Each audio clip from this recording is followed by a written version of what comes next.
오늘부터는 나훔을 묵상하도록 하겠습니다. 나훔은 에레미야, 스바냐, 하박국과 함께 남유다 멸망 직전에 활동했던 선지자입니다.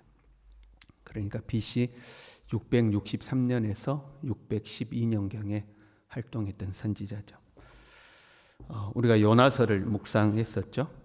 요나서도 아수르에 대한 거지 않습니까? 아수르의 수도 니느웨죠. 나훔도 그 아수르의 수도 니느웨에 대한 예언입니다. 요나는 BC 760년경 북이스라엘이 멸망하기 전에 활동했던 선지자고, 이 나훔은 남유다가 멸망하기 전에 활동했던 선지자인데 100년 정도의 차이가 있습니다. 요나가 활동한 뒤 100년 후에 활동했던 이제 선지자인 거죠. 아수르는 무자비한 제국이었다고 그럽니다. 피와 공포의 제국으로 불렸던 나라입니다. 광적으로 살육을 했다고 그래요. 한 나라를 정복해 들어가면 불필요한 살육을 하는 거죠. 살육을 하더라도 아주 잔인하게 사람의 껍질을 벗긴다거나 뭐 그런 아주 잔인한 짓을 했고요.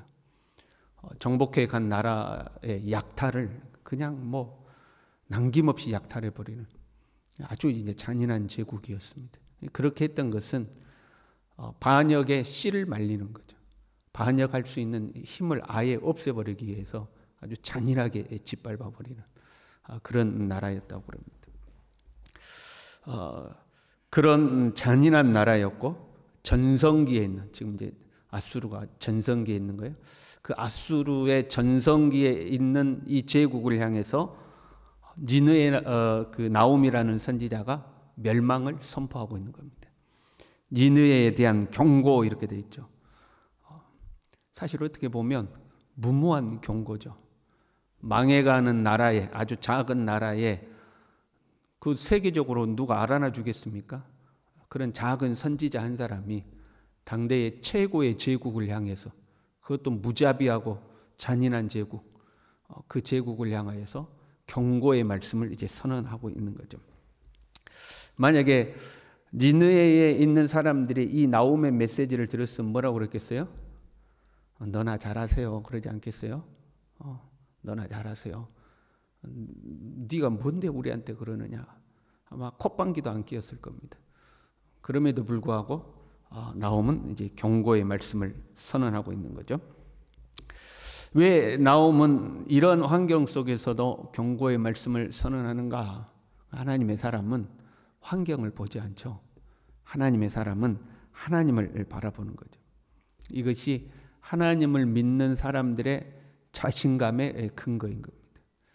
다윗이 골리앗을 향해서 이렇게 선언했었죠. 사무엘상 17장 46절부터 보면, 오늘 여호와께서 너를 내 손에 넘기시리니 내가 너를 쳐서 내 목을 베고 블레셋 군대의 시체를 오늘 공중의 새와 땅의 들짐승에게 주어 온 땅으로 이스라엘에 하나님이 계신 줄 알게 하겠고, 또 여호와의 구원하심이 칼과 창에 있지 아니함을 이 무리에게 알게 하리라. 전쟁은 여호와께 속한 것인즉 그가 너희를 우리 손에 넘기시리라. 아주 자신감에 넘치는 말씀이죠. 모두 다 골리앗이 무서워서 벌벌 떨며 숨었지 않습니까? 40일을 토굴에 숨어서 나오지를 않았어요. 사울 왕조차도 우리의 앞서 싸울 왕이 필요해서 세운 것이 사울 왕이거든요. 그 사울 왕조차도 나서지 못하고 숨어 있었습니다. 그런데 어린 목동이었던 다윗이 그 앞에 나가서 그 큰 거인 골리앗을 향해서 담대히 외치는 거죠. 전쟁은 여호와께 속한 것이다. 그게 다윗의 자신감인 거죠. 전쟁은 네가 들고 있는 칼과 창과 방패 있지 않다. 네가 보기에는 나는 칼도 없고 창도 없고 방패도 없고 전쟁 경험도 없고 아무것도 없어 보이지만은 전쟁은 여호와께 속한 것이다. 그 하나님께서 오늘 너희를 나에게 붙여주실 것이다. 그 하나님에 대한 믿음, 거기에 이제 다윗의 자신감이 있는 거죠. 니느웨에 대한 경고, 곧 엘고스 사람 이렇게 되어 있는데, 엘고스가 정확히 어디인지 알 수가 없습니다. 그래서 엘고스가 어디인지 분명하지가 않죠. 그 다음에 나훔의 묵시의 글이라 이렇게 되어 있습니다. 나훔은 이로자 그런 말입니다. 이름의 뜻은 위로자, 참 부드럽고 좋은데 위로자 치고는 메시지가 상당히 과격합니다. 2절 말씀 보면 이래요. 여호와는 질투하시며 보복하시는 하나님이시니라. 여호와는 보복하시며 진노하시되. 하나님은 보복하시는 분이다. 하나님은 진노하시는 분이다. 너 반드시 하나님이 보복하신다. 아주 과격한 메시지를 던지고 있죠. 우리는 위로라고 하면 보통 그렇게 생각하잖아요. 상대방을 위로한다 그러면 그러게 얼마나 힘드냐, 얼마나 고생이 많냐, 야, 네 이야기 들으니까 내 마음이 다 아프다. 하나님이 너를 도와주실 것이다. 하나님이 네 마음 다 아실 것이다. 뭐 이런 것을 우리가 위로라고 생각하기가 쉽잖아요. 근데 참된 위로란 하나님의 말씀을 정확하게 전하는 것. 하나님의 말씀을 정확하게 이야기해 주는 것이 참된 위로죠. 그래서 하나님의 말씀에 순종하고 하나님의 말씀대로 사는 사람에게는 그 하나님의 말씀이 진짜 위로가 되는 거예요. 그러나 하나님의 말씀을 거역하고 불순종하여 사는 사람에게는 그 말씀이 과격한 말씀이 되는 거죠. 하나님의 말씀대로 사는 사람은 정확한 하나님의 말씀이 위로가 되는 거예요.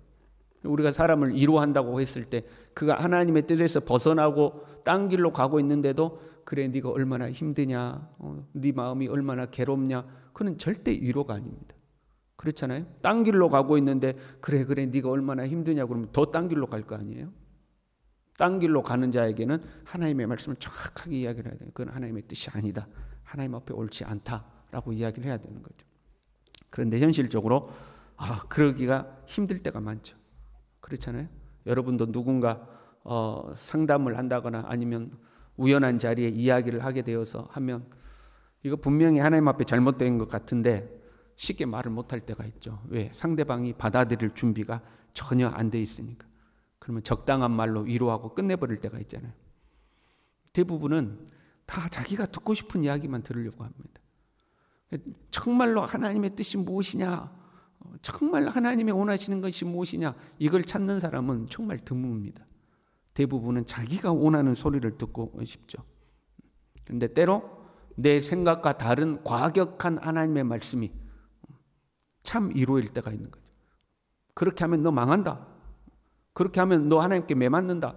그것이 진짜 위로의 말씀일 수 있다 이 말이에요. 그게 진리이니까. 근데 우리가 참 그게 어려울 때가 있잖아요. 그냥 괜히 그런 말 하면 이 사람은 시험 들어가지고 더 이상해질 것 같아. 그럼 우리가 그런 말 못 하잖아요. 그냥 기도합시다. 하나님이 도와주시겠죠. 그러고 그냥 끝나버리는 거죠. 나훔, 위로자라는 뜻이죠. 묵시의 글이라 이렇게 됐어요. 이 묵시라는 단어의 뜻은 보다 그런 말입니다. 보다. 이것이 환상으로 번역이 되기도 하고 계시로 번역되기도 하죠. 이 묵시라는 보다라는 단어에서 성견자라는 단어가 나온 거예요. 성견자는 미리 보는 사람이죠. 보는 사람이다 그러죠. 묵시는 하나님으로부터 나온 계시, 하나님이 주신 것을 보는 거니까요. 하나님으로부터 나오는 계시와 그것을 받는 선지자가 있어야 되는 거죠. 그래야 이제 묵시가 우리에게 전달이 되는 거죠. 나훔은 자신의 메시지가, 자신이 전하는 메시지가 하나님으로부터 나온 말씀이며 자신은 하나님의 선지자임을 분명히 하고 있는 거죠. 엘고스 사람 나훔의 묵시의 글이라. 지금 내가 전하는 이 메시지는 내가 내 대적 니느웨를 향해서 내가 기분 나쁘니까 너희는 반드시 망할 것이다, 내 감정에서 나온 소리가 아니라 하나님이 주신 메시지를 받아서 하나님의 선지자인 내가 전하는 것이다, 이걸 분명히 하고 있는 거죠. 나훔의 자신감이 여기에 있는 겁니다. 저 큰 대국, 그 누구도 공포 앞에서 고개를 들지 못하는 나라인데 그 니느웨를 향해서 멸망을 선언할 수 있는 것은 자기가 하나님의 선지자이고 자기가 전한 메시지는 하나님께로부터 온 것이니까 자신 있게 이야기하는 거예요. 내 생각대로 내 감정대로 전하면 자신이 없죠. 그렇지 않습니까? 너희 망할 것이다, 내 생각대로 말했어요. 근데 안 망할 수도 있는 거잖아요. 그건 내 생각이니까. 근데 하나님이 말씀하신 것은 분명히 이루어지니까 거기에 자신감이 있는 거죠. 하나님의 말씀은 말씀대로 되는 거거든요. BC 612년에 메대와 바사 연합국에 의해서 아수르는 이제 멸망하게 되는 거거든요. 전한 말씀대로 이제 되는 겁니다. 우리가 살면서 우리의 자신감이 어디에 근거를 두고 있는가? 자신감까지는 아닐지라도 미래에 대한 어떤 확신과 평안함, 그래도 앞으로 내 삶은 뭐 큰 어려움 없이 살 수 있을 거야. 내 먹고 살 거 다 준비해 놨어. 뭐 그런 거 있잖아요. 그런 내 삶의 어떤 자신감 또는 확신, 평안이 어디에서부터 오는가? 대부분의 사람들은 자신이 모아둔 재산, 나 먹고 살 거 다 해놨어. 나 이제는 일 안 하고 살아도 충분히 먹고 살고도 많이 남아. 거기에 자기 미래에 대한 자신감을 둘 때가 많죠. 근데 여러분, 재물이라는 것은요, 믿을 게 못 됩니다. 불면 하루아침에 싹 없어져 버려요. 욥을 보십시오. 하루아침에 싹 없어져 버려요. 그렇게 자신이 있었는데 동방의 최고의 부자였는데도 불어버리면 싹 없어지는 거죠. 어떤 사람은 사회적 지위와 권세, 자기가 이루어놓은 자기의 지위, 자기의 권세 있는 자리, 내가 뭐 이 정도짜리까지 올라왔는데 뭐 별일 있으려고. 하나님이요, 그 사회적 지위와 명예와 권세 저 시궁창에 쳐박아 버리면요, 하루아침에 몰락해 버립니다. 하루아침에 저 시궁창 밑바닥에 쳐박아 볼 수가 있어요. 우리가 자신하는 거, 그래도 내 몸뚱아리 건강하니까 내 건강하면 뭐라도 해서 먹고 살지. 누가 그 건강을 자신할 수 있습니까? 우리의 머리에 작은 핏줄 하나만 터져도요, 우리는 반신불수가 되는 거예요. 아무도 자신할 수 없는, 그 어떤 것도 우리의 미래를 보장해 줄 수 있는 게 없어요. 우리의 자신감은 하나님에게 있는 겁니다. 나는 하나님의 사람이다. 나는 하나님의 사람이라는 그 정체성, 나는 하나님의 자녀다, 하나님의 백성이다, 나는 하나님의 사람이라는 그 정체성과 함께 나는 하나님의 말씀대로 산다는 그 확신, 거기에 우리의 자신감이 있습니다. 하나님은 약속하신 바를 반드시 지키시는 하나님이시기 때문에 내가 이 하나님의 말씀을 청종하고 이 말씀에 기록된 대로 다 준행하여 살면 하나님이 그 말씀에 약속하신 대로 내 삶을 책임지고 이끌어 가실 것을 우리는 믿고 확신하는 거예요. 거기에 내 자신감이 있는 거예요. 나는 하나님의 사람이고 나는 하나님의 말씀을 붙들어 살아가고 있다. 그러니 하나님이 약속하신 대로 내 삶을 책임지실 것이다. 근데 우리가 교회를 다녀도요, 말씀대로 살지 않으면요, 어떤 문제가 딱 부딪히면요, 자신이 없습니다. 불안해요. 왜? 내가 말씀대로 안 살았으니까. 그러나 말씀에 순종하고 살면요, 어떤 문제가 내 앞에 오더라도 확신이 있습니다. 하나님이 나를 인도하실 것이다. 하나님 나를 인도하실 것이다. 왜? 하나님은 약속하신 바를 반드시 지키시는 하나님이시기 때문에. 그래서 우리가 한쪽에는 정체성, 나는 예수 그리스도를 구주로 영접하여 하나님의 자녀가 되었다, 하나님의 백성이 되었다, 나는 하나님의 사람이다, 이 정체성. 그리고 그 정체성을 가지고 살아가는 삶, 나는 말씀대로 산다, 말씀의 원리대로 산다, 하나님의 언약의 말씀을 붙들어 산다. 이 삶 두 개가 있으면 자신감 있는 거예요. 어떤 환경 속에서 흔들리지 않죠. 세상은 우리를 보고 짜잔하게 볼 수 있어요. 네가 가진 것이 뭐냐? 너 방패 있냐? 너 칼 있냐? 너 단창 있냐? 아니면 나처럼 키가 크냐? 덩치가 크냐? 나는 어릴 때부터 전장터에서 자라난 경험이 있는데 너는 그거 있냐? 너 그런 것도 없잖아. 우리를 짜잔하게 보죠. 너 돈이 있냐? 명예가 있냐? 집이 있냐? 땅이 있냐? 뭐가 있냐? 인맥이 좋냐? 권력이 있냐? 너 그런 거 없잖아. 우리를 짜잔하게 보죠. 그래서 우리가 골리앗이 바라보는 소년 다윗처럼 세상은 우리를 짜잔하게 보죠.